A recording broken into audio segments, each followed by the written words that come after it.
शेतीकडे व्यावसायिक दृष्टिकोनातून पाहिलं तर शेती नक्कीच परवडते, हा विश्वास दुष्काळी बीड जिल्ह्यातल्या शरद नाईक नवरे या तरुण शेतकऱ्याला वाटतोय। वकिलीचं शिक्षण घेऊन काही वर्ष वकिली केलेल्या शरद नाईक नवरेंनी सध्या 15 एकरांवर डाळिंबाचा मळा फुलवलाय। यंदा त्यांना डाळिंबापासून किमान 40 लाख रुपयांचा नफा अपेक्षित आहे। आज आपण त्यांच्या डाळिंब शेतीची यशोगाथा जाणून घेण्यासाठी बीड जिल्ह्यात माजलगावला जाणार आहोत। बीड जिल्ह्यातल्या माजलगावमध्ये नाईक नवरे कुटुंबाची जवळपास 70 एकर शेती आहे। त्यांचे वडील बंधू संपूर्ण शेती पारंपरिक पद्धतीने करत होते। ऊस हे त्यांचं मुख्य पीक होतं। अशात शरद यांनी वकिलीचं शिक्षण घेऊन शेतीत उडी मारली।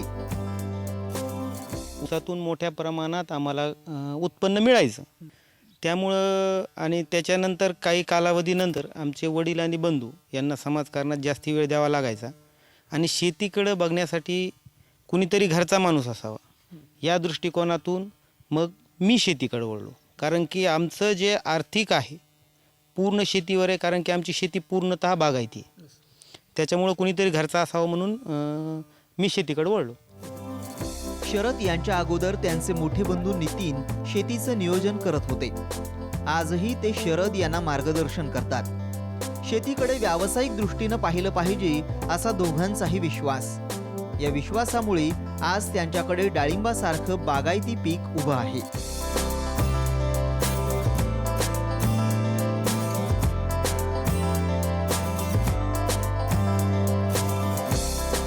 आम्ही पहिल्या टप्प्यामध्ये इथं 8.5 एकर डाळिंब लागवड केली। दुसऱ्या टप्प्यामध्ये दुसऱ्या जमिनीमध्ये परत 8 एकर डाळिंब लागवड केली। अशी आता 15 एकर माझ्याकडे डाळिंब आहे। ती 2 वर्षाची आहे आणि साधारणतः हिला 5 वर्ष पूर्ण झाली या डाळिंब पिकाला। आता तसं मी पूर्वी शेती करायचो, म्हणजे ज्यावेळेस माझं शिक्षण संपलं, माझं MSc BEd झालेलं आहे आणि मी एक 5 ते 6 वर्ष शेती केली। शेती करत असताना त्यावेळेस मग आम्ही ऊस शेती मोठ्या प्रमाणात करायचो। परंतु नंतर असं लक्षात आलं की ऊसामध्ये एक लिमिटपर्यंत पैसा मिळतोय आणि शेतीमध्ये आपण जर विचार केला तर शेतीची गुंतवणूक उद्योगधंद्याबरोबरच शेतीची गुंतवणूक पण आहे। कारण 10 एकर शेती असेल तर साधारणतः 50 लाख रुपये गुंतवल्यासारखे आहेत। मग शेती ही कशी केली पाहिजे तर व्यवसाय म्हणून केली पाहिजे। आजकाल आपण बघत आहोत की शेती करत असताना एक तर कोणी 5 वाजता शेतात जातं किंवा मग दुपारी एक चक्कर मारून घरी जातं। दुकानदाराची परिस्थिती बघितलं, दुकानदार सकाळी 9 वाजता दुकान उघडतो आणि संध्याकाळी आपला हिशोब पूर्ण करूनच घरी जातो। याच पद्धतीनं जर शेती केली तर निश्चित स्वरूपात मी 5 वर्ष शेती केली। आता माझा छोटा भाऊ बघतो 8 वर्षापासून 13 वर्षात आम्हाला एकदाही शेतातून नुकसान झालेलं नाही। म्हणजे पाणी असेल तर शेती नुकसानात जात नाही एवढा आमचा एक पक्का समज झालेला आहे।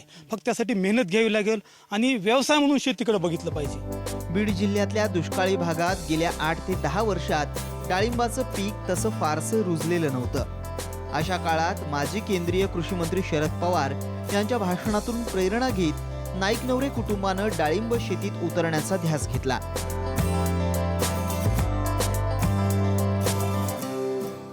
माननीय पवार साहेबांचा एक औरंगाबादला एक कार्यक्रम झाला आणि त्या कार्यक्रमामध्ये असं सांगण्यात आलं की डाळिंब पिकामध्ये फार मोठ्या प्रमाणात पैसा आहे, मेहनत घेतली तर चांगल्या पद्धतीने ते होऊ शकतो। आणि तो कार्यक्रम मला वाटतं की मी पेपरमध्ये आणि TV वरती बघितला आणि त्याच्यामधनं आम्ही चालना घेतली आणि बरंच मग पवारसाहेब ज्या भागात पश्चिम महाराष्ट्रात काम करतात त्या ठिकाणी मी 2 दिवस मुक्काम केला। छोट्या मोठ्या शेतकऱ्यांच्या मुलाखती घेतल्या, त्यांचं बघितलं आणि त्यातून मला एक प्रेरणा भेटली की पवारसाहेब म्हणतात याचा अर्थ शेतीमध्ये निश्चित स्वरूपात डाळिंबामध्ये चांगले पैसे असतील। आणि मग तो विषय धरून आम्ही बऱ्याच ठिकाणी माहिती घेऊन एक डाळिंब लागवड करण्याची आम्ही चर्चा करून फायनल केलं आणि निश्चित स्वरूपात त्याचा आज फळ आम्हाला मिळत आहे। ऊसाला पाणी कमी पडत होतं। अशात खात्रीशीर पैसा देणारं कोरडवाहू पीक दिसत नव्हतं। मग नाईक नवरेंनी पश्चिम महाराष्ट्रात जाऊन डाळिंब पिकाच्या लागवडीचा अभ्यासही केला।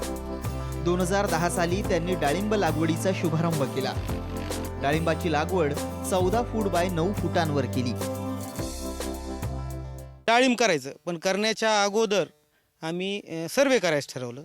त्याच्यामध्ये मग पंढरपूर असो, सोलापूर असो, नाशिक असो, या भागात आमचे मोठे बंधू नितीन दादा आणि मी आम्ही दोघांनी सर्वे केला, बघितलं।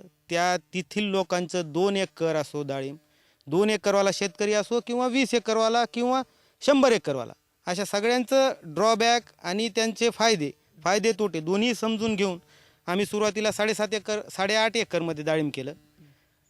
पाणी कमी पडू लागल्यामुळं 1 एकर तिथं शेततळं खांदलं, तेथीलच डाळिंब उपटून, त्यामुळे इथं बाग राहिला 7.5 एकर आणि 1 एकरचं शेततळं। दुष्काळी भागात डाळिंब शेतीसाठी सर्वाधिक मोठी अडचण होती ती पाण्याची।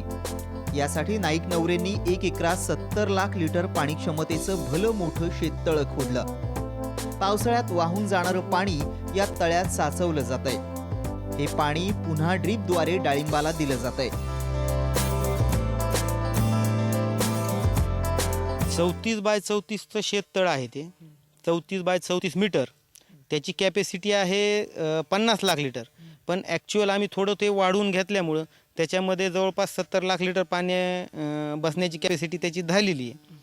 आणि ते पूर्ण पाणी आम्ही ड्रीपद्वारेच झाडांना देतो. फ्लड पाणी कुठेही आणि कोणत्याही शेतात आम्ही देत नाहीत. बाग आम्ही लावला 2010मध्ये. मग त्याच्यावर सोल्युशन म्हणून आम्ही 2012मध्ये शासनाच्या NHMच्या स्कीममधून एक शेततळं घेतलं. शेततळ्यामध्ये पाणी शिफ्ट करायचं आणि उन्हाळ्यात ज्यावेळेस पाणी कमी असेल त्यावेळेस त्या शेततळ्यातलं पाणी बागेला द्यायचं. यंदा नाईक नवरे बंधूंना 2 टप्प्यात डाळिंबाचं उत्पादन मिळणार आहे. सध्या 7 एकरातल्या डाळिंब पिकाचा बहर धरलाय. या पिकाचं उत्पादन कोरडवाहू पिकाच्या तोकड्या उत्पन्नाच्या तुलनेत खूपच मोठं असल्यानं नाईक नवरे कुटुंबाची चांगली कमाई होणार आहे. आकडेवारी जर सांगायची ठरली तर आता दिसतंच आहे की जवळपास 125 ते 150 फळ आहेत झाडावर. म्हणजे जवळपास 30 किलो माल निघल. 30 सरासरी 250 ग्रामचं फळ. मग 400 असेल, 500 असेल, काही 200 असतील. तर सरासरी 250 ग्रामच्या फळाच्या ह्याच्यानुसार 30 किलो माल या झाडापासून निघल.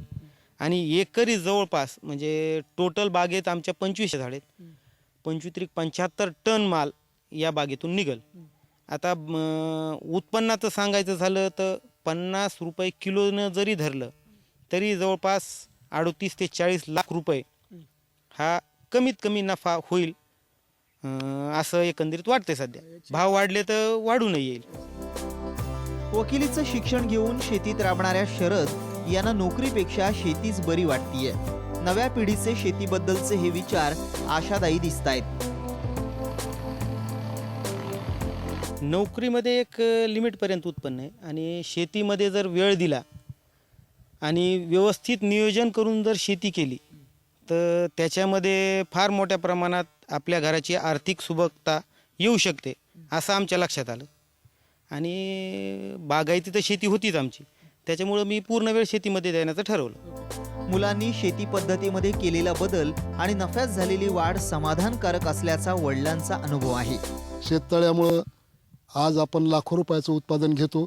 40-50 लाखापर्यंत सुद्धा याच्यातून उत्पादन मिळू शकते.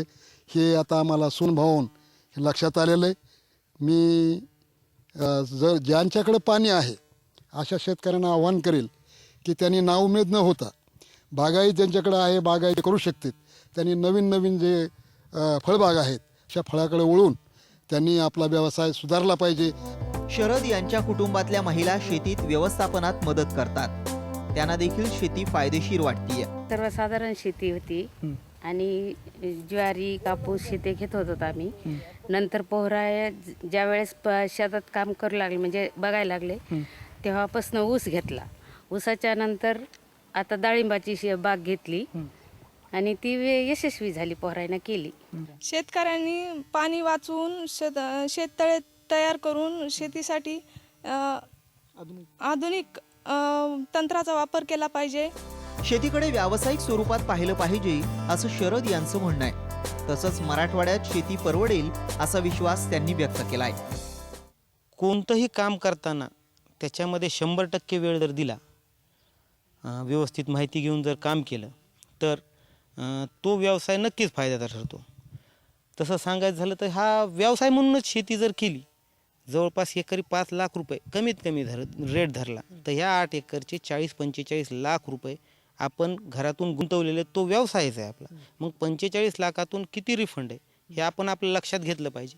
त्याच्यासाठी काय करता येईल, पाण्याची व्यवस्था कशी करता येईल हे ज्याच्या त्यानं ज्या त्या सराउंडिंगमध्ये ठरवून शेततळं असो किंवा अन्य काही ज्याचे त्याचे पर्याय असतील ते पर्याय शोधून पाण्याची व्यवस्था करून नंतरच शेती केली पाहिजे.